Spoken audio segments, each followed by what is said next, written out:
Always a hero comes in home. ১৯৯৭ সালে Steve jobs অ্যাপেলে আবার ফিরে এসেছিলেন। একটা সময় তাকে অ্যাপেল থেকে বের করে দেওয়া হয়েছিল। এটা ছিল ১৯৮৫ সালে। তার সাথে তৎকালীন যে সিইও ছিলেন জন স্ক্যালি, তার একটা বিরোধ চলছিল এবং বোর্ড অফ ডিরেক্টরসরা কিন্তু জন স্ক্যালির পক্ষে ছিল এবং স্টিভ জবসকে বের করে দেওয়া হয়। তাকে বের করে দেওয়া হয় ১৯৮৫ সালে, আবার তিনি ফেরত আসেন ১৯৯৭ সালে। তো ১৯৮৫ সালে যখন তাকে বের করে দেওয়া হয়, তখন তিনি দুটো কোম্পানি নিজে তৈরি করেন। একটার নাম হচ্ছে নেক্সট, আর একটার নাম হচ্ছে পিৎজা। নেক্সট হচ্ছে একটা সফটওয়্যার কোম্পানি এবং পিৎজা একটা কম্পিউটার কোম্পানি, যেটা দিয়ে অ্যানিমেটেড সিনেমা বানানো হয়। তো নেক্সটের সফটওয়্যারগুলি আসলে খুবই ইম্প্যাক্টফুল ছিল।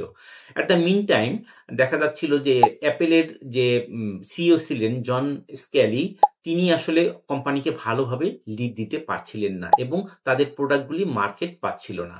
এবং অ্যাট দ্য মিন টাইম ১৯৯৬ সালে স্টিভ জবসকে প্রপোজাল দেওয়া হয় তার কোম্পানিকে কিনে নেওয়ার, এবং নেক্সটকে তারা, নেক্সট নামে যে স্টিভ জবসের কোম্পানি ছিল, $২০০ মিলিয়ন এটা কিন্তু কিনে নেওয়া হয়।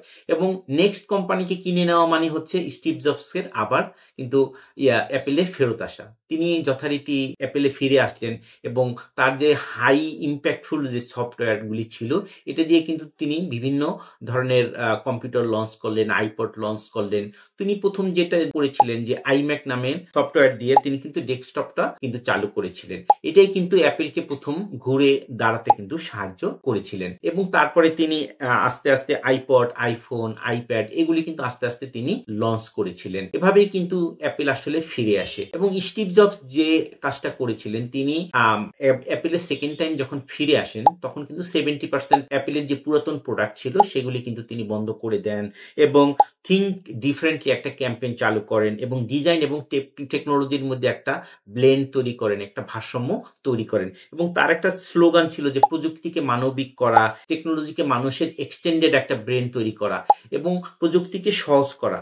দেখতে কেমন এটা না তিনি চিন্তা করে তিনি বলতেন যে লাগে কেমন, মানে ইউজারের এক্সপিরিয়েন্সটা কেমন, এটার উপরে তিনি ফোকাস দিতেন। তারপরে তিনি যেটা করেছিলেন যে পিৎজার যে তার কম্পিউটার থেকে অ্যানিমেটেড সিনেমা বানানো হয়, এটা ২০০৬ সালে ডিজনি নামের একটা কোম্পানি কিন্তু কিনে নেয়। এটার দাম ছিল $7.4 বিলিয়ন। তখনই কিন্তু স্টিভ জবস বিলিয়নিয়ার হয়ে যান এবং ২০০৭ সালে তিনি আইফোন লঞ্চ করে ফাইন্যান্সিয়ালি কিন্তু ব্যাপক কিন্তু সাফল্য পান। এভাবে কিন্তু স্টিভ জবস অ্যাপেলকে দেউলিয়ার হাত থেকে রক্ষা করে বিশ্বের ১ নম্বর কোম্পানিতে কিন্তু পরিণত করতে পেরেছিলেন।